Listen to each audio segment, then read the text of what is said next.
Sebagai orang Kristen, sebenarnya kita boleh nggak sih untuk bertanya seputar firman Tuhan? Dulu aku pernah dengar ada orang yang pernah berkata kayak gini, "Udahlah, nggak perlu banyak bertanya, diem aja, taat aja, terima aja sih apa kata hamba Tuhan." Nah, dari situ tuh aku berpikir, mmm, apakah kalau ngomongin tentang iman, ngomongin tentang keagamaan, kita nggak boleh ya untuk mengajukan pertanyaan. Kita nggak boleh berpikir kritis. Dan kebingungan itu masih ada sampai saat ini. Pencarian, suatu yang saya usahakan untuk bisa memenuhi kepuasan hati saya, pikiran saya tuh, iya belum belum kesampaian gitu ya, belum dapet-dapet gitu. Hati, pikiran, itu tuh kayak belum dipuaskan gitu ya, terkait pertanyaan yang saya miliki. Nah, teman-teman atau Bapak Ibu yang dengerin podcast ini pernah ngerasa gitu juga nggak? Baru aja mau bertanya, tapi kayak udah ditolak duluan gitu. Dengan alasan, ya kalau tentang Tuhan kita nggak usah banyak bertanya lah, nggak usah terlalu berpikir, nggak usah terlalu ribet deh pikirannya gitu. Udah ikutin aja apa kata pendeta. Kamu tuh kebanyakan berpikir, kamu tuh kebanyakan bertanya, nanti kamu sesat loh gitu. Nah, gimana dari peristiwa yang tadi aku ceritain itu tepat atau enggak ya? Pernah dialamin atau enggak?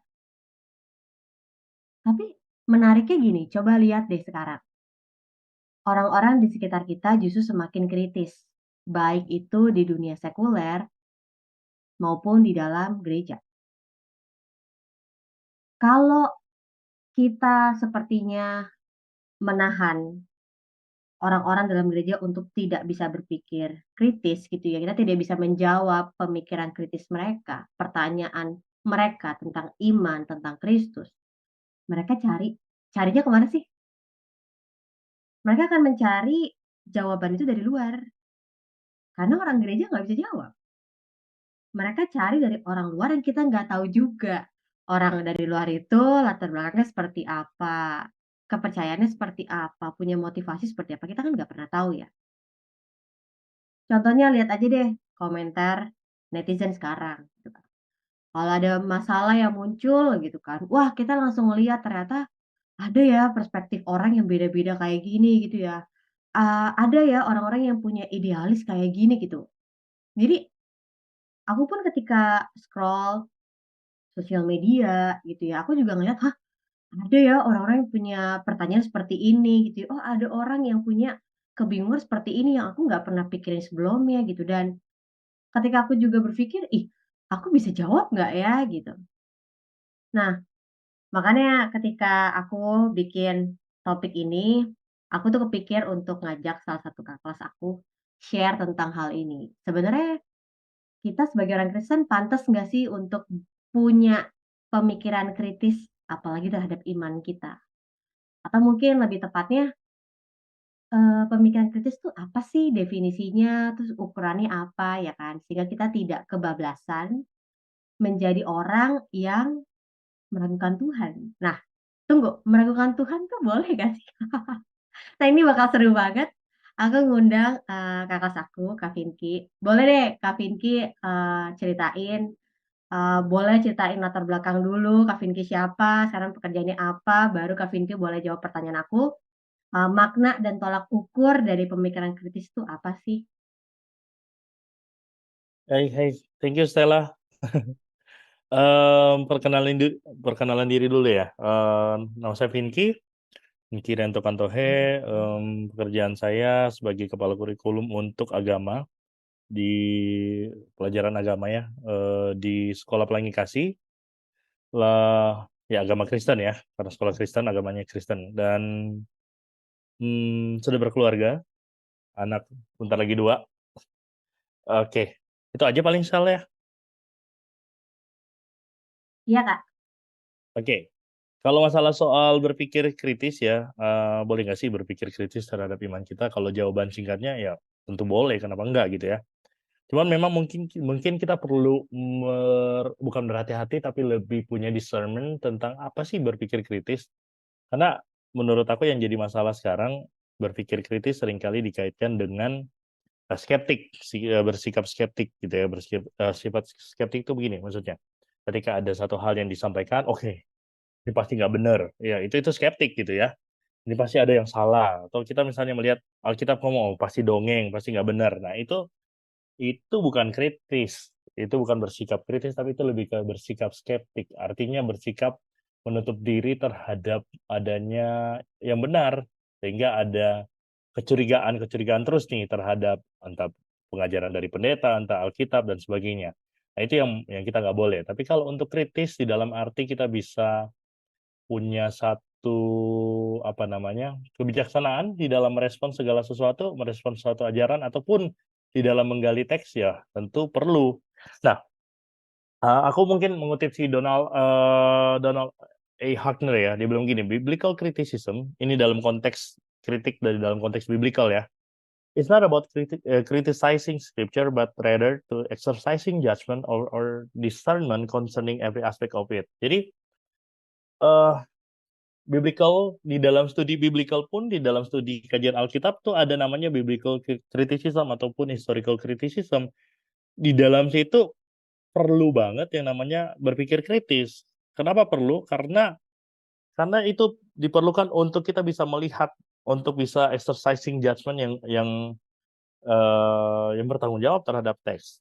Kenapa perlu? Karena kan kalau kita bicara di dalam mengkaji Alkitab aja dulu nih, sebelum kita bicara tentang apa namanya, bagaimana kita merespons terhadap satu pengajaran. Nah, kalau di dalam mengkaji Alkitab saja, kita mesti sadar bahwa kita itu terpisah jurang dan waktu gitu ya. Teks paling mudah yang kita miliki, Injil Yohanes misalnya, Johannine writings, entah itu Injil Yohanes, surat 1 Yohanes, 2 Yohanes, 3 Yohanes, dan Wahyu gitu ya. Itu kan tahun 100-an ditulis ya. Kalau kita dengan konteks kita sekarang, kita hidup di tahun 2023, akan sangat sulit untuk kita memahami apa sih pesan teks masa itu. Kenapa? Beda bahasa, beda konteks, beda beda pergumulan dan sebagainya. Aku kasih contoh deh. Hari ini kita, kalau misalnya Stella ditanya nih, Stel, antikris, apa yang muncul di pikiran kamu kira-kira? Kalau antikris itu pasti kaitannya sama orang yang akan melawan Kristus, tapi kaitannya pasti di akhir zaman, gitu Kak. Sip, sip, sip. Nah, kalau kita kembali ke teks 1 Yohanes ya, yang muncul pertama kali kata antikris itu muncul hanya di dalam 1 Yohanes, yang muncul di Wahyu ya. Di dalam 1-2 Yohanes, sorry. Di dalam 2 Yohanes misalnya, itu kata antikris itu sendiri sebenarnya merupakan kata yang digunakan oleh penulis surat Yohanes gitu ya, surat Yohanes untuk orang-orang yang menolak kemanusiaannya Yesus. Ada penolakan terhadap kemanusiaan Yesus. Maka para ahli menyelidiki kenapa ya, kenapa dia menolak kemanusiaan Yesus. Nah, muncullah kemudian kajian-kajian yang secara kritis melihat ada masalah apa ya. Nah, masalah di situ misalnya yang paling bertanggung jawab, yang paling kuat argumennya adalah adanya protogenostisisme. Ini istilah-istilah teknis yang agak rumit ya. Protogenostik apa sih? Protogenostik itu satu ajaran yang berlandaskan filsafat dualismenya Plato. Di dalam filsafat itu, di dalam pemikirannya itu ada pemisahan nih antara yang fisik dan yang non fisik, antara materi dan yang imateri, antara roh dan daging gitu ya. Sehingga yang roh itu atau yang imateri itu yang tidak ada bentuk fisik itu baik, sedangkan segala sesuatu yang ada di fisiknya, daging segala macam itu jahat. Nah, dalam konteks ini, maka Yesus tidak mungkin menjadi Allah yang sejati, tidak mungkin menjadi manusia sejati. Kenapa? Karena Allah itu roh yang baik, sedangkan manusia itu daging jahat. Nggak mungkin tuh terjadi persatuan. Maka di dalam doktrinnya gnostisisme, di dalam proto-gnostisisme, karena belum muncul kata gnostik zaman itu, tidak, Yesus itu cuman terlihat seperti Tuhan. Seperti manusia, sorry. Tapi dia bukan manusia sama sekali. dia hanya terlihat seperti manusia. Nah, akhirnya disebutlah mereka ini sebagai antikris. Kenapa? Kalau Yesus hanya seperti manusia, maka Yesus tidak benar-benar mati dong. Ya kan? Makanya di tahun 1945 sampai 46 itu di Nag Hammadi di Mesir ditemukan tuh that's scroll tulisan-tulisan kopian dari tulisan-tulisan Gnostik. Di dalam tulisan Gnostiknya ada tentang Yesus mati di kayu salib menebus dosa kita. Maka problemnya berarti kan nggak ada penebusan dosa dan itu dilawan sama komunitas iman Kristen. Nah, bayangin ya, kita bisa lihat ya dua perbedaan yang signifikan antara satu kata. Kalau kita memahami dari kata sekarang, kita akan melihat bahwa antikris itu sebagai orang yang menolak keilahian Yesus atau mengaku sebagai Yesus dan sebagainya. Padahal dalam konteks surat Yohanes, kata antikris itu muncul di dalam perjanjian baru pertama kali, justru bukan menolak keilahian Yesus, tapi menolak kemanusiaan Yesus. Nah, kalau kita nggak kritis di dalam hal ini, maka kan akan terjadi satu pembacaan yang semena-mena, akan terjadi pembacaan yang sembarangan, dan akan jadi begini jadinya. Seolah-olah Alkitab tidak berbunyi sesuai dengan konteksnya, tapi kita memaksa Alkitab, tanpa sadar memaksa Alkitab untuk berbunyi, bersuara seperti apa yang kita mau dari pembacaan kita zaman sekarang. Makanya perlu ya, di dalam studi biblical misalnya, itu contoh, perlu biblical criticism dan sebagainya untuk menyelidiki Alkitab. Nah, di dalam konteks kita juga, kalau di dalam konteks kita merespons sebuah ajaran juga perlu kritik, perlu satu kritik, sikap yang kritis gitu ya. Karena kritis itu membuat kita tidak gampang terjebak di dalam apa ya namanya, di dalam manipulasi misalnya, doktrinasi, manipulasi gitu ya. Kan kita punya satu satu apa namanya, satu discernment untuk melihat ini ajaran yang sehat atau tidak. Aku ambil contoh, mungkin ada yang nonton Holy Betrayal di Netflix tuh. Bayangin di Holy Betrayal itu pengikutnya Jesus Morning Star namanya, nama sektenya. Itu sekte yang sangat memalukan dan sangat aku tuh sampai jijik jijik banget, jujur jijik ngelihat apa namanya, ngelihat cara dia. Jadi dia tuh gini, dia tuh percaya percaya bahwa kalau orang apa namanya, kalau eh, kejadian misalnya, kejadian 3 waktu manusia jatuh ke dalam dosa, bahwa buah pohon pengetahuan yang baik dan jahat, yang jahat itu hanya simbol. Yang simbol dari apa? Dari perempuan. Makanya, lah pokoknya sangat kacau lah ya. Pokoknya dia bilang bahwa sehingga ketika perempuan jatuh dalam dosa, eh, oh ya dia bilang si buah pohon pengetahuan yang baik dan jahat itu merujuk kepada alat private partnya wanita gitu ya. Sehingga menurut dia seperti itu, sehingga ketika orang mau diselamatkan dia harus ditebus. Caranya tebus gimana? Dengan si Jong Myung Seok atau siapa tuh namanya. Dia melakukan penetrasi terhadap perempuan itu. Dan bayangin, itu menurut aku masih bingung kenapa orang mau percaya ajaran itu. Dan menariknya ternyata pengikut dia banyak dari kalangan akademisi di Korea. Dari SNU, Seoul National University dan sebagainya. Dan bukan cuma mahasiswa S1, S2 bahkan. Nah, pertanyaanku yang lebih bingung kenapa mereka bisa mengikuti orang ini? Karena kayaknya ya, kalau kita coba refleksikan, ada satu spirit di mana critical thinking itu dilarang di dalam konteks agama. Sehingga di dalam konteks itu kita seolah-olah takut mempertanyakan Tuhan, takut mempertanyakan ajaran seorang hamba Tuhan atau seorang pendeta. Sehingga ketika kita punya ketakutan itu, tanpa sadar tuh ya, ketika kita masuk di dalam ruang ibadah, terus kita mendengarkan satu sermon atau apapun itu pengajaran, kita kan seolah-olah gini, oke, critical thinking, tunggu di luar. Ini waktunya saya beriman. Saya beriman supaya saya seolah-olah critical thinking itu menghalangi iman itu kan. Dan akhirnya apa yang terjadi? Gak mudah sekali jemaat dimanipulasi. Mudah sekali jemaat didorong untuk mempercayai ajaran-ajaran yang sebenarnya nggak sehat. Yang mungkin nggak biblical juga, gitu ya. Makanya di sini menurut aku critical thinking penting. Karena hanya dengan kita punya satu eh, critical thinking tuh, itu seperti security yang mengawal kita supaya kita juga tidak jatuh ke dalam manipulasi dan sebagainya gitu ya.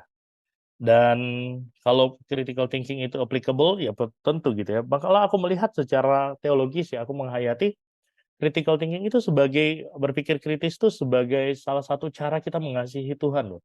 Dengan sepenuh hati dan pikiran kita kan, dengan keseluruhan hidup termasuk akal budi kita. Maka kita tidak bisa bicara tentang percaya Tuhan tanpa melibatkan akal budi kita. Itu menjadikan kita orang yang mengasihi Tuhan secara tidak utuh loh. Kita mengasihi Tuhan hanya dengan cara yang buta jadinya. Maka jelas critical thinking adalah hal yang paling penting, hal yang perlu. Justru menjadi masalah malah kalau misalnya kita nggak pakai studi kritis nih atau tidak berpikir kritis. Kenapa? Karena yang terjadi kita bisa jatuh ke dalam radikalisme. Kalau kita di dalam membaca Alkitab, kita bisa jatuh ke dalam radikalisme. Contoh radikalisme. Kalau kita baca di dalam kitab Ulangan ataupun Yosua, kan ada seolah-olah kan membenarkan nih ketika kita membunuh atau melakukan kejahatan, bukan kejahatan, sorry, melakukan tindakan violence terhadap orang-orang yang nggak percaya Tuhan. Kan kita atau misalnya kita akan melarang wanita untuk berbicara di depan. Ada diskriminasi dan sebagainya. Jadi kita literalis. Kita lupa bahwa Alkitab itu tidak pernah ditulis di dalam ruang hampa. Alkitab itu ditulis di dalam satu bentuk budaya ataupun konteks tertentu. Maka kita harus mempertimbangkan konteks itu. Nggak bisa baca sekarang. Alkitab tidak ditulis untuk kita loh secara langsung. Alkitab ditulis untuk pembacanya secara langsung, lalu kita menerimanya. Maka kita harus menerima firman Tuhan itu dalam bentuk maknanya kepada pembaca langsung. Dan juga akhirnya kita serap di dalam kehidupan kita. Jadi nggak bisa langsung begitu. Dan yang kedua, kalau misalnya kita itu yang terjadi kalau kita tidak punya kita memisahkan berpikir kritis dari membaca Alkitab. Nah, kalau kita misalnya cuma membaca secara kritis tetapi tidak beriman, ini juga jadi problem nih. Karena jadinya destructive criticism nih. Karena bukan soal karena yang jadi masalah ketika kita hanya menggunakan berpikir kritis tetapi kita tidak mau menggunakan iman, yang jadi masalah tuh begini. Kita tuh bukannya berpikir secara kritis, tetapi kita mengambil presupposisi yang kontras dengan Alkitab. Maksudnya gini, kita seolah-olah sudah menjadi posisi yang lawan terhadap Alkitab. Misalnya, contoh, ada teks tentang kebangkitan Yesus. Oh, nggak mungkin ini terjadi. Yesus tuh nggak mungkin bangkit karena tidak sesuai dengan fakta sains zaman sekarang. Atau nggak mungkin terjadi mujizat karena tidak sesuai dengan hukum alam dan sebagainya. Tapi kan kita membuka kita menutup kemungkinan terhadap adanya intervensi ilahi dan sebagainya. Gitu ya, kalau kita memisahkan dari iman. Dan I think nggak bisa lah kita kalau nggak hanya beriman, nggak berpikir kritis, dan sebaliknya berpikir kritis dan juga beriman gitu ya. Paling itu dulu kali ya, Sal. Sorry, kepanjangan. Nah, teman-teman udah dengar semuanya sebegitu kompleksnya yang disampaikan oleh, Kak Vinky, tapi itu semua poinnya bagus-bagus banget yang aku highlight ya. Yang pertama adalah kita nggak apa-apa berpikir kritis sejauh itu bukan, skeptis gitu ya. Kalau skeptis itu berarti kita udah menolak duluan, kita udah menyangkal duluan. Tapi kalau berpikir kritis, kita memberi ruang gitu loh bagi, eee pemikiran kita untuk cari tahu, kenapa ya, ada apa gitu. Makanya ketika aku juga belajar, firman Tuhan dan akhirnya aku punya kesempatan untuk membagikan kepada orang sekitar aku, ketika mereka bertanya, aku tuh akan balik bertanya dulu, "Apa yang membuat kamu berpikir seperti itu?" Gitu ya. Jadi aku nggak langsung, "Ih, nggak boleh lah bertanya kayak gitu, berpikir kayak gitu, kejauhan," gitu kan. Aku akan tanya dulu, dari sudut pandang mana nih, dia melihat, atau ada pengalaman apa yang membuat pertanyaan itu tuh muncul gitu ya. Karena kan pasti deh kita tuh bisa berpikir, kritis, kita punya banyak pertanyaan tuh karena kan kita udah melihat dulu ya, kita udah mengalami dulu gitu. Nah, terus tadi ada poin kedua adalah tentang holy betrayal. Itu aku, cuma baru berani sampai nonton di episode kedua, Kak Vindi, karena menurut aku udah kayak, aku cuma tiap kali nonton itu aku udah kayak, "Aduh Tuhan Yesus kok ya ada orang kayak gitu?" Dan maksudnya, apa ya, seperti itu diizinkan berlarut-larut gitu ya, meskipun, eee, menurut aku, itu juga atas seizin Tuhan, tapi itu kayak berlarut-larut dan kita tuh yang melihat masa sekarang, apalagi aku percayalah setiap orang-orang yang udah belajar Alkitab, yang udah, melakukan studi mendalam mengenai teologi, kita semua pasti akan geleng-geleng dan kita akan cari tahu gitu, itu jadi pembelajaran yang baik buat kita bahwa ternyata di dalam kekristenan bisa ada radikalisme, iya. Dan, eee, salah satu pintu yang ditutup gitu ya, yang membuat, radikalisme itu terjadi adalah yaitu, akhirnya kita tidak berani untuk memberikan pertanyaan yang kita miliki, kebingungan, pemikiran kritis kita gitu loh. Satu yang aku ingat dari salah satu, eee eee, gembala yang pernah, aku temuin, dia sempet bilang kayak gini loh, "Saudara saudara harus berpegangan sama firman Tuhan," dia bilang gitu. "Karena saudara harus tahu dan benar-benar kenal firman Tuhan, supaya saudara bisa menguji pengajaran saya. Karena saya bisa salah saudara," gitu kan.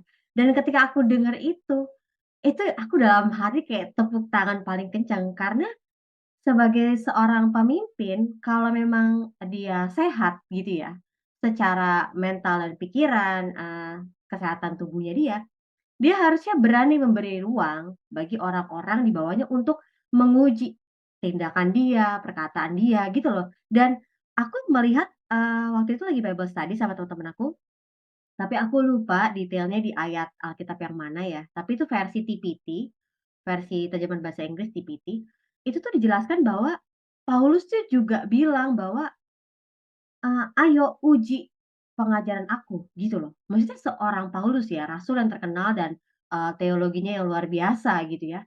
Dia bisa sampai menuliskan kepada jemaat untuk akhirnya jemaat itu dapat melihat dan maksudnya menguji setiap pengajarannya Paulus, apakah itu, eee, sama dengan Injil, apakah itu benar-benar berasal dari Injil gitu. Jadi aku kayak ngeliatnya, wah ini sebuah teladan yang baik sekali gitu ya dari Holy Betrayal, mereka menutup, eee ruang bagi orang-orang itu bisa bertanya dan berpikir kritis, tapi aku melihat juga, ada orang-orang yang membuka ruang gitu loh untuk akhirnya dia diuji, dia dibandingkan gitu ya dengan kebenaran firman Tuhan. Jadi teman-teman, udah tahu ya, jadi, makna dari pemikiran kritis itu apa, ya tolak ukurnya apa, jangan sampai akhirnya kita jadi skeptis.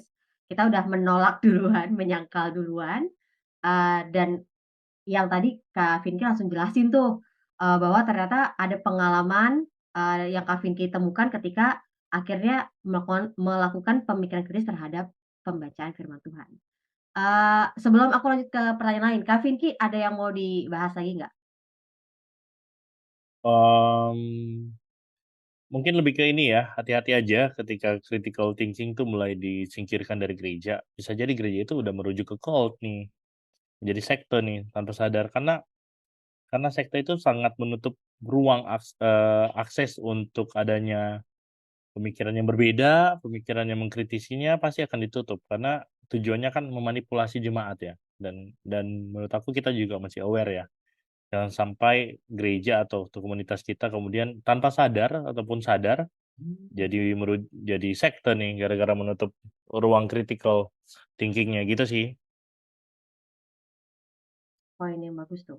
Jadi, teman-teman semuanya yang lagi dengerin, bahwa ternyata gini, ketika, kita udah dalam posisi jadi pemimpin, wah itu ngomongin angin yang menerpa itu banyak banget ya.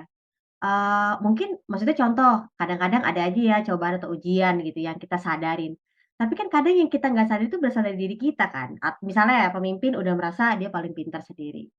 Pemimpin merasa bahwa yang lain tuh pasti di bawah dia gitu dibandingkan dengan dia gitu kan. Pemimpin yang merasa bahwa nggak ada yang lebih pintar daripada dia. Itu kan sebenarnya memimpin apa sih? Untuk akhirnya orang-orang tuh datangnya ke dia. Dan keliru kan, harusnya orang diarahkan untuk datang kepada Yesus, gitu kan. Bukan datang kepada dia, gitu kan. Dan itu tuh yang akhirnya, yang jadi sebuah celah untuk akhirnya, ya gereja itu jadi cult, jadi bidat gitu ya, jadi sesat gitu. Nah akhirnya aku juga kayak melihatnya, wah ini penting banget untuk kita punya pemikiran kritis. Aku setuju, kita penting banget untuk punya pemikiran kritis karena sebenarnya kita diciptakan seperti itu, dan emang kita harus menghidupi sesuai dengan apa yang Tuhan udah kasih nih gitu. Segambar dan serupa dengan Tuhan ini salah satunya adalah kita punya kehendak bebas untuk kita bisa berpikir kritis. Nah, ada pertanyaan lagi, Kak, kira-kira ya, kalau misalnya Kakak lihat, tadi kan, Kak Pinky udah contoh, jelasin dari tulisan Yohanes gitu ya. Nah, Kak Pinky ada nggak sih kayak sebuah inspirasi gitu ya, peristiwa di Alkitab, yang menunjukkan bahwa ternyata pemikir kritis tuh udah ada dari dulu, bukan kayak kita-kita aja gitu? Oh, oke, pertanyaan ini menurut aku akan jawab dengan nama di atas segala nama, Yesus. Yesus tuh adalah seorang pemikir kritis loh. Coba perhatikan bagaimana Yesus mengkritisi eksklusivisme Yahudi. Yahudi itu orang Yahudi selalu merasa mereka sangat law oriented, orientasi seluruh kehidupan beragamanya adalah tentang hukum. Lalu Yesus mengkritisi, Yesus memberikan satu lensa baru di dalam membaca seluruh teks perjanjian lama, membaca Taurat. Yesus kan mengkritisi ketika orang Yahudi itu sudah tidak lagi berpusat kepada Allah, tetapi kemudian hukum yang tadinya baik, yang tadinya diciptakan untuk supaya mereka bisa hidup menurut apa yang Allah kehendaki bagi mereka, kemudian menggantikan Allah itu sendiri, menggantikan Allah dan kasih-Nya. Manusia dinomorsekiankan, Allah dinomorsekiankan hanya demi peraturan yang mereka junjung. Dan Yesus tuh mengkritisi hal itu begitu dalam dengan begitu banyak perumpamaan, dengan begitu banyak bentuk sarkastik yang Yesus berikan. Itu Yesus tuh benar-benar contoh seorang yang berpikir kritis. Jadi kalau kita bisa simpulkan begini, bisa bukan simpulin sih, lebih kita bisa pegang bahwa ternyata iman Kristen itu berlandaskan kepada satu sosok, yaitu Yesus Kristus yang sebenarnya adalah seorang pemikir kritis, gitu. Dan aneh sekali ketika kita sebagai orang-orang yang percaya kepada Kristus kemudian menolak berpikir kritis nih. Karena Tuhan kita tuh mengajarkan dan memberikan contoh yang nyata akan hal itu. Atau kita mau ambil contoh yang lain selain Yesus, Paulus, banyak sekali. Paulus mengkritisi kehidupan orang-orang yang sangat agamawi, ya, orang sama dengan yang Yesus lakukan kan, mengkritisi ada sikap agamis dari orang-orang beragama, orang-orang Yahudi dalam konteks ini. Dua-dua orang itu kan contoh dan banyak lainnya gitu ya, adalah contoh orang-orang yang berpikir kritis gitu. Jadi menurut aku bahkan kalau kita tarik ya banyak banget bahkan. Jadi tapi contoh utamanya, eee, orang yang paling penting, yang paling utama di dalam Alkitab adalah Tuhan sendiri, Tuhan Yesus sendiri yang memberikan contoh kehidupan dengan satu pemikiran, dengan semangat berpikir kritis gitu ya. Dan akhirnya kan pemikiran kritis Kristus itu membawa sehingga menempatkan kasih kepada Allah dan kasih kepada sesama menjadi hal yang paling utama, dibandingkan sekedar hukum yang dipraktikkan secara kaku dan secara mati gitu ya, secara tidak relevan seperti yang dilakukan oleh orang-orang Farisi yang dikritisi oleh Yesus. Itu sih Stal, menurut aku Yesus tokoh utamanya. Ya, yang paling ultimate memang teladan kita adalah Yesus, nama di atas segala nama. Tapi teman-teman pernah perhatiin nggak dari kehidupan Tuhan Yesus ketika melayani, eee, orang banyak gitu ya, yang aku, perhatikan adalah Yesus tuh paling sering tuh bertanya dan paling sering dia mengobservasi gitu ya, memperhatikan. Kenapa? Karena kadang tuh gini ya, Tuhan Yesus sudah tahu tapi dia tanya gitu kan.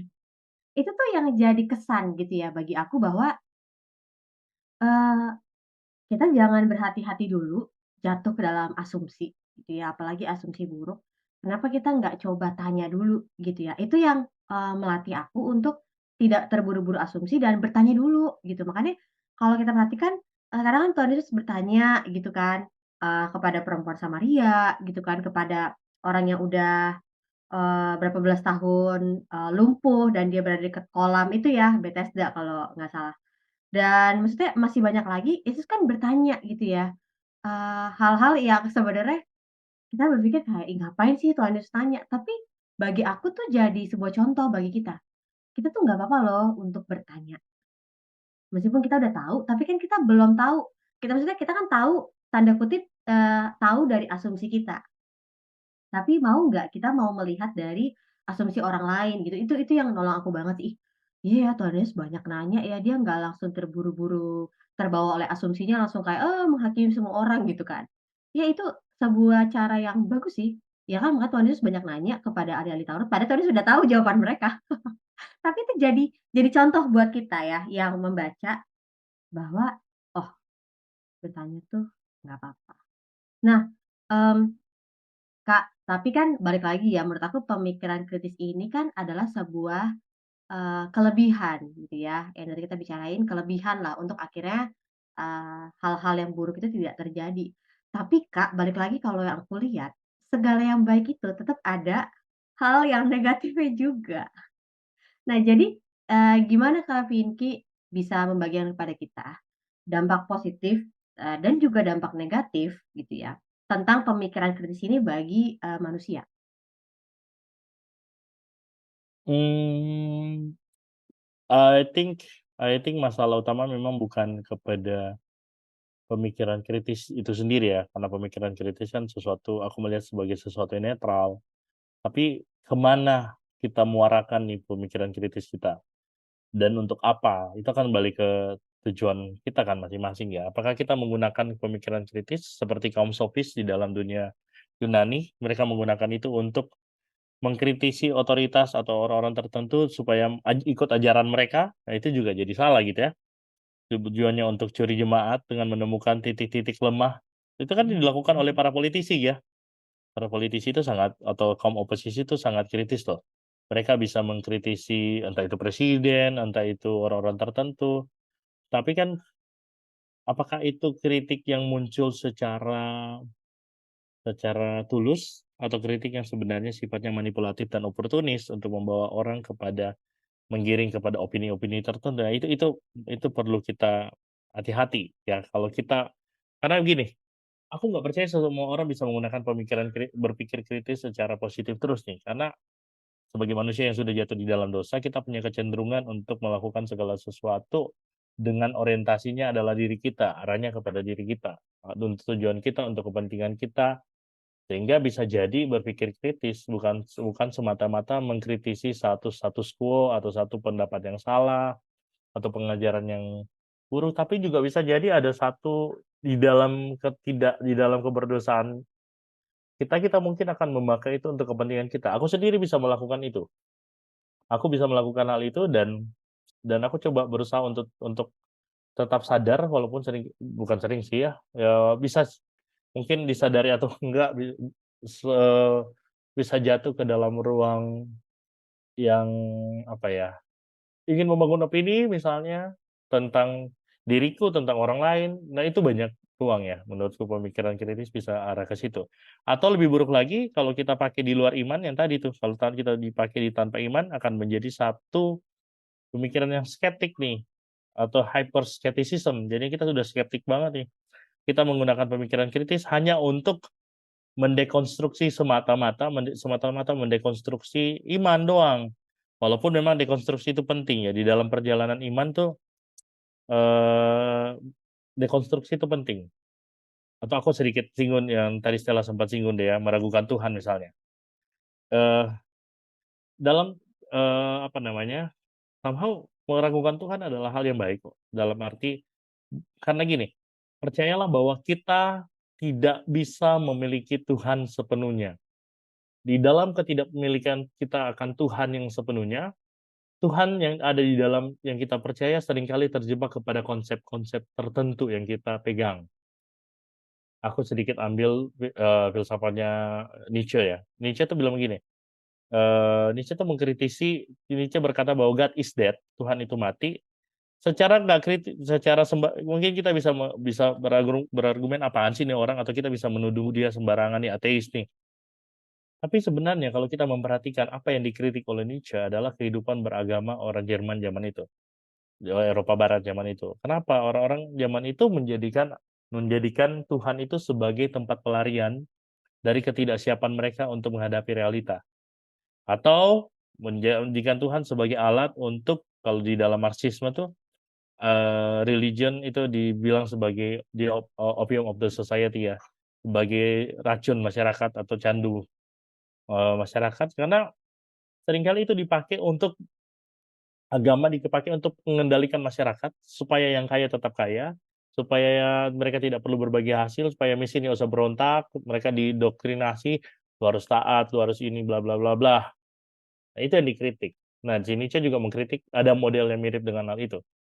Tapi kan akhirnya kan gini, kita ketika mengkritisi tentang Tuhan dalam artian gini, mengkritisi konsep kita tentang Tuhan, meragukan konsep kita tentang Tuhan, karena bisa jadi konsep kita tentang Tuhan lebih menggambarkan siapa kita ketimbang siapa Tuhan. Orang-orang yang suka duit akan menggambarkan Tuhan sebagai tukang kasih duit. Orang-orang yang hidup penderita akan cenderung menggambarkan Tuhan sebagai pemberi kebebasan, which is ya salah juga sih. Tapi apakah Tuhan bisa dibatasi kepada pemikiran-pemikiran atau proyeksi atau konsep-konsep tertentu? Nggak mungkin, aku rasa. Kalau ketika Tuhan sudah dibatasi pada konsep tertentu, dia tidak lagi menjadi Tuhan. Dia menjadi hanya proyeksi manusia, dan itu yang dikritik sama Nietzsche. Tuhan yang demikian adalah Tuhan yang mati, karena dia tidak lagi menjadi Tuhan yang apa adanya. Nah, maksud aku tuh, kalau dalam konteks ini kan kita bisa mengkritisi nih, konsep kita sendiri secara reflektif, konsep kita tentang Tuhan. Jangan sampai nih kita terjebak kepada definisi, kita terjebak kepada satu pemahaman yang dangkal, konsep-konsep kita tentang Tuhan, sehingga seolah-olah Tuhan itu adalah secara tidak langsung kita sedang mendomestikasi Tuhan hanya sebatas apa yang bisa kita pikirkan. Tuhan tuh dibatasi kepada apa yang kita mengerti, sehingga Tuhan tidak bisa lebih dari itu. Makanya harus ada ruang misteri untuk keberadaan Tuhan. Aku tuh di dalam perjalananku mulai mengkritisi hal itu.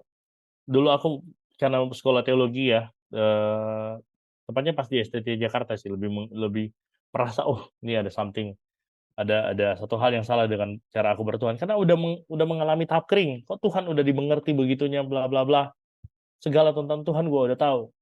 Akhirnya kering, sehingga aku baru mengalami perjumpaan ketika aku melihat bahwa Tuhan itu paradoks loh. Satu sisi dia sebagai Allah yang terus mewahyukan dirinya supaya kita semakin mengenal dia, tapi at the same time dia selalu menjadi Allah yang tersembunyi, menjadi misteri yang lebih daripada apa yang bisa kita kenal. Karena Allah harus lebih besar dari apa yang kita kenal. Yang bisa kita kenal adalah sebatas apa yang Allah apa namanya wahyukan kepada kita. Tapi lebih daripada itu, Allah lebih dari wahyu itu sendiri. Allah lebih besar dari apa namanya, dari semua batasan kita. Sehingga ada ruang di mana Allah harus tenang, ada ruang di mana Allah harus menjadi misteri. Walaupun di satu sisi dia tetap menunjukkan dirinya untuk kita kenal. Jadi ada ketegangan di antara dua ini. Kalau kita menjadikan Allah hanya sebatas apa yang kita kenal, Allah menjadi ini jadi idolatry nih. Allah bukan lagi jadi Tuhan, jadi berhala. Tapi kalau kemudian kita melepaskan, kita hanya menjadikan Allah sebagai misteri, kita juga menafikan bahwa Allah terus mewahyukan dirinya kepada kita, terus ingin kita mengenal dia. Jadi dua ketegangan itu. Maksud aku tuh, itu perjalanan meragukan Tuhan atau perjalanan menggunakan critical thinking di dalam hal aku berefleksi tentang imanku. Nah, itu bisa menjadi problem ketika ketika itu dipakai untuk terus menegasi atau terus mencari alasan untuk kita kemudian bisa berontak terhadap Tuhan. Itu kan masalah. Wah, Tuhan begini-gini. Akhirnya kan bisa bisa pemikiran yang kritis bisa membawa kita juga. Kalau kita secara sengaja dengan motif kita yang berdosa, kita memakai itu untuk kepentingan-kepentingan tertentu, bisa jadi pemikiran kritis justru membawa kita kepada satu sikap yang nggak etis, nggak benar gitu ya. Ambil contoh. Aku pernah discuss sama eh, masalah simpel ya. Menurut aku ini boleh dibilang benar atau salah, tapi dari perspektif masing-masing. Tuhan bisa bicara kepada semua orang, betul kan? Lewat dalam konteks apapun, dalam keadaan apapun. Nah, kemudian ada satu orang yang bilang gini, mahasiswa teologi lah, ngerokok gitu ya. Nah, kenapa sih lu ngerokok gitu ya? Cobalah jagakan dirimu gitu ya. Terus dia dengan membangun dengan kritis gitu ya, mungkin ini juga sih jadi defend himself ya. Tuhan tuh bisa bicara sama semua orang dalam keadaan apapun, termasuk ngerokok. Itu kan contoh ya. Bisa jadi self defense juga gitu ya. Jadi self defense yang justru membuat kita jadi tidak terima teguran. Kan orang untuk menafik sebuah teguran bisa jadi pakai critical thinking juga, gitu. Jadi aku pikir ada ruang untuk menjadi hal yang baik ataupun yang buruk gitu ya, tergantung kita pakainya untuk apa sih, Stel, lebih ke situ kayaknya. Wow, jadi aku juga udah lama banget ya nggak ketemu dan nggak ngobrol sama Kak Vinky. Ya mungkin tahun 2017 kali ya terakhir, 2016 lah mungkin ya terakhir. Jadi kayak udah tunggu 7 eee, 4 tambah ya 7 tahunan, tapi kayak ngelihat, ternyata apa yang Kak Vinky pikirkan tuh ternyata maksudnya aku berpikirnya kayak, ternyata yang aku pikirkan tuh juga ternyata ada orang lain ya memikirkan hal itu gitu ya, meskipun kita udah lama nih nggak ngobrol, dan maksudnya kita juga, berada di, tempat, di area pelayanan yang berbeda, tapi tuh yang ngerti kayak, ya ampun ini tuh yang selama ini aku diskusiin gitu ya sama mentor, sama menti yang ada, teman-teman yang ada bahwa kita belajar untuk akhirnya mereview kembali bagaimana, pengenalan kita tentang Tuhan, bagaimana pandangan kita tentang Tuhan gitu ya. Apakah, jangan-jangan selama ini, pandangan-pandangan itu tuh keliru gitu ya karena, eee, kita dipengaruhi oleh budaya sekitar kita gitu. Dan wah itu poin yang bagus banget sih, Wak. Ini luar biasa loh hari ini pembahasannya meskipun tadi Kak Vinky, bicaranya gitu ya, cukup kompleks tapi, aku sederhanakan seperti ini. Kalau ngomongin tentang Tuhan itu kan, sesuatu yang kompleks gitu ya, paradoks. Satu sisi Tuhan itu tidak terbatas, tetapi, iya Tuhan memperkenalkan dirinya sejauh mana Dia menyatakan diri kepada kita gitu. Tapi kan Tuhan tidak terbatas gitu kan, tapi kan, firman Tuhan bicara seperti ini gitu kan. Nah itu tuh, jadi kayak, kita paling baik, harus melakukan apa, ya balance gitu, balance. Nah tadi poin yang Kak Vinky jelaskan adalah tentang, pemikiran kritis ini tuh sebenarnya sifatnya netral. Balik lagi karena ini adalah pemberian Tuhan dan aku percaya bahwa setiap pemberian Tuhan itu baik, semua yang Tuhan ciptakan baik. Tetapi karena kita nih manusia punya kecenderungan ya kan, jatuh dalam dosa, ya ini nih yang jadinya mempengaruhi pemikiran kritis itu gitu. Jadi bisa positif, bisa negatif. Nah makanya balik lagi kesadaran diri itu penting ya, penting. Dan balik lagi menurut aku ketika kita, tidak sadarkan diri kan sebenarnya kita juga jangan melupakan ada karya Roh Kudus juga gitu ya, dalam diri kita.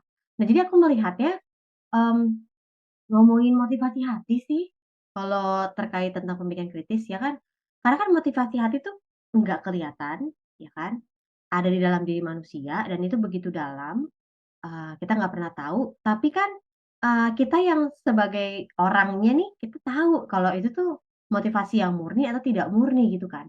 Dan inilah berbahayanya bagi orang-orang yang punya kelebihan di dalam pemikiran, di intelektual ya, kita tuh bisa loh setir orang untuk mencapai apa yang kita mau. Dan aku pun juga menyadari bahwa aku tuh bisa jatuh di area itu gitu, karena kan kita yang udah belajar banyak ya tentang teologi, orang-orang yang, sempet ambil, sekolah teologi, jadi udah banyak tahu. Dan kita bisa kan untuk memanipulasi pesan firman Tuhan untuk menguntungkan kita, bisa. Dari situ aku kayak berdoa ya, aku kayak bertobat tuh, banyak banget di area itu, aku kayak, "Aduh Tuhan ternyata ini bahaya banget ya ngomongin tentang hati, motivasi untuk, melakukan hal yang buruk, untuk jahatin orang, untuk mencari keuntungan sendiri." Bisa, bisa. Nah, makanya balik lagi kalau kita percaya bahwa kita harus terus pegangan sama Tuhan, kita harus punya rasa takut akan Tuhan, ya. Yang nggak kelihatan ini, memang manusia nggak kelihatan, tapi kan Tuhan tahu ya, gitu. Dan maksudnya balik lagi kan akhirnya segala yang tersembunyi itu kan akan nampak dari tindakan kita, gitu kan. Makanya itu tuh jadi sebuah refleksi diri aku juga bahwa, mmm setiap berkat dari Tuhan, setiap, karunia yang Tuhan kasih, itu semuanya baik, itu semuanya netral, tetapi kita mesti hati-hati bahwa kita punya kecenderungan nih, gitu kan, untuk memakai, kebaikan itu untuk menguntungkan diri kita sendiri, yang bisa aja itu jadi, merugikan orang lain gitu, atau bahkan menyedihkan hatinya Tuhan karena itu nggak benar. Nah, terus, yang tadi, sempet, Kak Vinky itu mention adalah dekonstruktif itu ya. sebenarnya aku nggak terlalu mendalami hal ini, tapi ya memang waktu aku sempat buka di Instagram tuh banyak banget kayak, deconstructive, Christian gitu kan. Aku sorry kalau dalam penyebutannya salah. Tapi, aku tuh kayak sempat cari juga gitu, ada banyak orang yang keluar dari gereja di Amerika gitu kan, karena mereka ya inilah, itulah, inilah, segala macam. Tetapi kan aku juga cari tahu dan tadi aku kayak melihat benang merahnya bahwa satu sisi, orang-orang itu tuh sedang me-review kembali gitu ya, jangan-jangan kita emang udah jadi membatasi Tuhan dengan, yang ada dari budaya yang ada gitu loh, sedangkan Tuhan tuh kan tidak terbatas dan mereka lagi review kembali, tetapi perlu hati-hati bahwa, jangan sampai ya, maksudnya, kita jadi karena, lagi refleksi itu justru itu yang jadi menjauhkan kita dari Tuhan gitu loh, ngerti ya? Pribadinya Tuhan gitu. Maksud aku, oke kita lagi melepaskan diri dari adat istiadat dan kebudayaan gereja gitu ya, tapi maksudnya jangan sampai kita melupakan pribadi yang utama ya Tuhan itu, yang tidak terbatas oleh sebuah budaya dan pemikiran manusia itu loh. Jadi bagus nggak kita untuk refleksi diri? Ya bagus gitu. Aku pun sama ini juga sering tuh bertanya, contoh misalnya gini, tadi kan Kak Vindi bicara tentang Tuhan berbicara gitu ya. Sebagai orang yang, lama, belajar di SRT kan aku banyak mendengar bahwa, Tuhan itu ya bicara lewat firman-Nya aja gitu kan. Jadi konsepnya aku tuh, aku takut untuk, meyakini, mempercayai, mengekspresikan bahwa, oh, ini tuh, tuntunan Tuhan, oh ini tuh, bener-bener, arahan dari Tuhan. Karena maksud aku, eee, ya arahan dari Tuhan tuh cuma yang tertulis di Alkitab gitu, tapi aku jadi membatasi. Dan waktu itu aku jadi refleksi diri, kok aku kayak banyak tahu, kelahiran Tuhan Yesus di mana, kenapa lahirnya seperti itu, kenapa perjanjian lama seperti itu berkaitan sama perjanjian baru, tapi kok kayak itu tidak membangun pertumbuhan iman aku. Itu yang jadi turning point aku bahwa, ih malu banget S2 tapi, eee, tidak mengalami pertumbuhan iman dan itu tuh aku kayak seperti mengalami tamparan bolak-balik ya. Di situ aku kayak bertobat, "Tuhan, iya aku mau refleksi diri, aku mau renungin, eee, tentang pengenalan aku akan Tuhan." Singkat cerita, akhirnya hari ini aku bisa percaya dan belajar bahwa, iya Tuhan bisa bicara lewat firman-Nya, tapi sebenarnya Tuhan tuh bisa bicara lewat banyak kejadian di sekitar kita. Iya, Tuhan bisa bicara lewat firman Tuhan, tapi Tuhan juga bisa menegur kita, Tuhan juga bisa mengingatkan kita. Bahkan Tuhan bisa menunjukin kalau, "Eh, aku tuh mengasihi kamu loh," lewat kejadian sekitar kita. Bahkan dari orang-orang yang bukan Kristen gitu loh, dari percakapan-percakapan sederhana kita bisa lihat, ih berkat Tuhan nyata ya, dan dari situ aku kayak ngalamin kebebasan, kelepasan untuk bisa mengenali Tuhan gitu ya dari, ini nih, latar belakang aku yang memang udah dikotakin gitu ya, terkotak-kotak gitu loh tentang, pengenalan akan Tuhan. Dan bagi aku, tadi poinnya udah bagus banget ya, udah, bahasannya luar biasa dan aku banyak juga dapetin insight-insight baru. Nah, ini mungkin jadi pertanyaan terakhir, Kak Vindi, karena Kak Vindi, menjelaskan tapi kayak udah langsung nih semua pertanyaan aku udah dibabat, dijawab. Tapi itu keren banget. Yang terakhir, Kak, gimana kita bisa mengelola atau manage pemikiran kritis ini sehingga buat kita jadi bertumbuh dan akhirnya makin, bertambah teguh di dalam Tuhan. Gimana, Kak? Oke, I think memang kalau bicara tentang ini ya, bagaimana kita mengelola pemikiran kritis sehingga membuat kita menjadi bertumbuh dan bertambah teguh dalam Tuhan, mungkin kita perlu satu kesadaran di mana pemikiran kritis ini kita perlu, eee, aku lebih lebih melihat gini, pemikiran kritis itu kan bukan dekonstruksi terhadap Tuhan, tapi dekonstruksi membantu kita mendekonstruksi konsep ketuhanan. Si pemikiran kritis ini bukan untuk mengkritik atau merubuhkan, iman kita, tetapi mengkritik dogma kita. Kan ada perbedaan yang signifikan antara dogma, kayak tadi yang misalnya Stella bilang soal berbicara kepada Tuhan, ada dogma-dogma tertentu yang katanya sola scriptura, walaupun sebenarnya itu sudah terlalu, berlebihan dari sola scriptura, mungkin aku nggak bahas ini kenapa berlebihan, tapi intinya sudah mengarah kepada bibliolatri. Bibliolatri itu kan menyembah penyembahan latri-latrian ya, Alkitab. Menyembah Alkitab bahkan. Itu kan bahaya. Alkitab firman Tuhan, iya aku percaya. Tapi Tuhan bisa bicara lewat apapun, walaupun memang Alkitab adalah patokannya. Tapi Alkitab bukan satu-satunya source untuk Tuhan mewahyukan dirinya kepada kita. Kalau begitu kita bisa memiliki spiritualitas yang kering nih. Seolah-olah Allah sudah berhenti berbicara kepada kita. Walaupun aku tidak mendukung juga bicaranya dalam arti yang gimana gitu ya, yang bertentangan dengan firman juga gitu. Nah, balik ke pertanyaannya tadi, maka kita perlu mengelola pemikiran kritis itu dengan satu kesadaran bahwa aku punya pemikiran kritis ini bukan untuk aku kemudian menjadi skeptik, tetapi membantu aku di dalam kesadaran itu merenungkan tentang Tuhan, merefleksikan tentang Tuhan. Bahwa Tuhan adalah Dia yang sempurna dan pengetahuan aku adalah pengetahuan yang nggak sempurna. Bukan hanya pengetahuanku yang nggak sempurna, aku juga adalah orang yang broken. Di dalam brokenness-ku, aku sangat mungkin memakai pemikiran kritisku untuk kepentinganku, untuk hal-hal yang sebenarnya menciderai firman Tuhan atau menciderai iman Kristen, spiritualitas iman Kristen dan sebagainya. Maka kita perlu itu kesadaran kita tentang pentingnya merefleksikan Tuhan dan kesadaran kita tentang kita nih adalah pribadi-pribadi yang broken dengan pengetahuan yang juga nggak sempurna.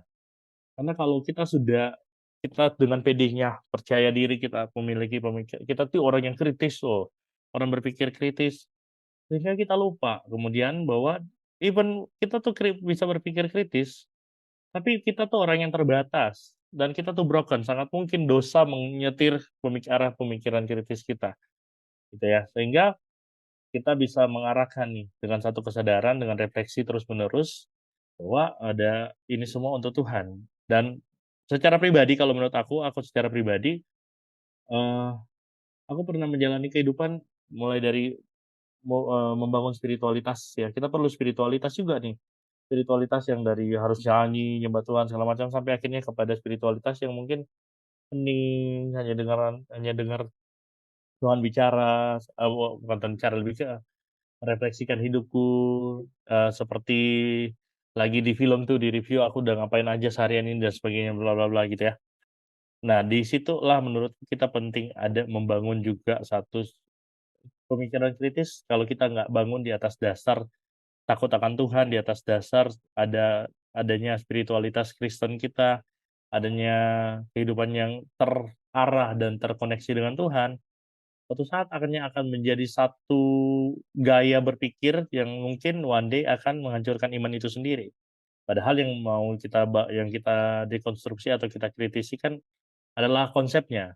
Konsep iman, konsep dogma, konsep Tuhan, bukan Tuhan itu sendiri dalam pikiran kita. Jadi pemikiran kritis juga harus perlu didampingi oleh satu kesadaran itu sih. Ya, sorry agak sedikit belepotan aku coba membahasakannya. Gitu sih, Stel. Jadi ada Ya, kesadaran diri bahwa kita punya pengetahuan yang terbatas, kita juga broken, ada kecenderungan dosa yang akan mengarahkan kita, juga ada satu pendampingan untuk membangun kehidupan yang spiritual, kehidupan spiritualitas yang membuat kita selalu terkoneksi kepada Tuhan dan terus mengasihi Tuhan dan mengasihi sesama. Itu paling, gitu sih. Thank you, Stella. ya. Jadi, ternyata, teman-teman pemikiran kritis itu sebenarnya menolong kita untuk kita mereview lagi konsep kita tentang Allah, gitu ya. Kalau Allah sendiri ya nggak bakal bisa kita ubah gitu dan Allah tuh udah sempurna dengan segala hal yang kita tahu ataupun kita nggak tahu gitu ya. Tapi, balik lagi tadi yang ditekankan oleh Kak Vinky adalah pemikiran kritis itu adalah sebuah berkat yang Tuhan berikan untuk kita nih, terus punya, usaha untuk kembali mereview, kembali mengulas konsep kita tentang Allah gitu ya. Sampai berapa lama? Ya sampai seumur hidup gitu ya. Dan maksudnya kita nggak akan pernah bisa benar-benar mengenal dan mengetahui Allah secara 100%. Tetapi berapapun itu 60, 80, tapi seumur hidup kita, kita ingin dong untuk terus mengalami pertambahan, pengenalan, pertambahan pengertian tentang Allah kita. Nah, jadi manusia itu diciptakan dengan tubuh, jiwa, roh gitu ya. Dan firman Tuhan udah mengatakan bahwa manusia itu diciptakan menurut gambar dan rupa Allah. Jadi aku percaya bahwa, jiwa manusia yang dalamnya terdapat emosi gitu ya, nalar gitu ya, motivasi, setiap keputusan manusia itu tuh sebenarnya berkat bagi manusia untuk bisa memuliakan Allah. Tapi karena kita ingat lagi kejatuhan manusia dalam dosa, ya ada keterbatasan dalam diri kita. Ya, tadi yang Kak Vinci bilang, ya kadang ada aja gitu ya pemikiran atau keinginan atau niat untuk akhirnya yang menjatuhkan orang lain, merugikan orang lain hanya untuk menguntungkan kita, ya bisa. Tapi kita perlu ingat bahwa, ya kita ada keterbatasan nih, gitu. Ada keterbatasan dalam emosi dan nalar kita. Nah, jadi selama kita punya waktu hidup di bumi ini, sebenarnya selama itulah kita diberikan kesempatan untuk mengenal Allah dan memuliakan Allah melalui apa yang kita miliki. Jadi, ya udah yang, teman-teman yang punya pemikiran kritis jangan ditolak gitu ya. Ini kasihan banget aku punya teman-teman banyak yang karena mereka ditolak gitu ya dengan orang lain, tetapi akhirnya mereka langsung, "Kamu nggak boleh pinter-pinter amat." Itu tuh berkat Tuhan loh, itu karunia Tuhan. Jadi kayak nikmatin, terima aja, dan kembangin setiap karunia Tuhan itu, pemikiran kritismu itu untuk akhirnya bisa mengenal Tuhan, untuk bisa membangun orang lain, untuk bisa mengasihi orang lain dan bisa memuliakan Tuhan sama hidupmu. Nah terakhir, Kak Vinky mungkin punya closing statement terkait pemikiran kritis yang bisa jadi perenungan bagi kita juga? Ya, jangan takut berpikir kritis, karena itu adalah alat yang baik untuk kita mengenal Tuhan, tapi jangan lupa manusia bukan hanya tercipta dari akal saja, bukan cuma akal saja, unsur kehidupan manusia, tapi juga ada emosi gitu ya. Seringkali bagi orang-orang yang berpikir kritis, karena aku mengalami itu, kita lupa bahwa Tuhan juga bisa dijumpai lewat perasaan kita, lewat hal-hal yang mungkin kelihatannya irasional mungkin, bisa juga. Sehingga kan ada satu dialog antara nalar kita berpikir kritis dengan feeling di mana kita bisa merasakan menghayati Tuhan gitu ya. Dan akhirnya kan seperti kata John Calvin ya, nalar dan iman itu seperti apa namanya, seperti dua sayap gitu ya. Dimana kalau hanya ada satu sayap kita nggak bisa terbang dan biar itu semua mengarahkan kita kepada Tuhan. Ya udah berani berpikir kritis, tapi juga berani untuk ditegur oleh pemikiran kritis itu sendiri gitu ya, sehingga kita tidak menjadi orang yang hanya berpikir kritis untuk kepentingan kita, untuk membangun status quo kita, untuk membangun satu image kita, ataupun untuk membangun apa yang kita mau tahu saja. Tapi dalam berpikir kritis, izinkanlah fakta ataupun kebenaran itu berbicara juga kepada kita. Kalau kita bicara tentang membaca Alkitab, kita boleh mengkritisi teks dengan cara yang masuk akal, cara yang sesuai dengan apa yang seharusnya, tapi jangan lupa bahwa hidup kita pun akan dikritisi oleh firman Tuhan itu sendiri. Jadi berpikir kritis harus dua arah, kepada orang lain ataupun kepada Alkitab yang mau kita gali supaya kita tahu lebih baik, ataupun juga kepada diri kita sendiri. Supaya itu menjadi membangun kita dan membangun sesama kita. Itu aja sih, Sal. Mohon maaf, Keren. aku suka Keren banget berlepotan keren kadang. banget. Ini closing statement-nya menjadi penutup yang keren banget teman-teman. Intinya adalah, selama hidup ya, kita terus belajar, kalau kita berani untuk bisa mengkritisi orang lain, ayo dong kita berani buka diri kita untuk dikritisi oleh firman Tuhan, gitu. Dan itu, wah itu poinnya keren banget, tepuk tangan dulu buat Tuhan. Dan teman-teman sampai sini aja pembahasannya, mungkin nanti di episode yang lain kita akan bahas topik yang lain sama Kak Vinky. Tapi thank you untuk yang bisa sampai akhir dengerin, sepanjang pembahasan hari ini. Semoga teman-teman terbantu dan teman-teman bisa semakin maju, dalam mengenal Tuhan. Itu aja, God bless you semua.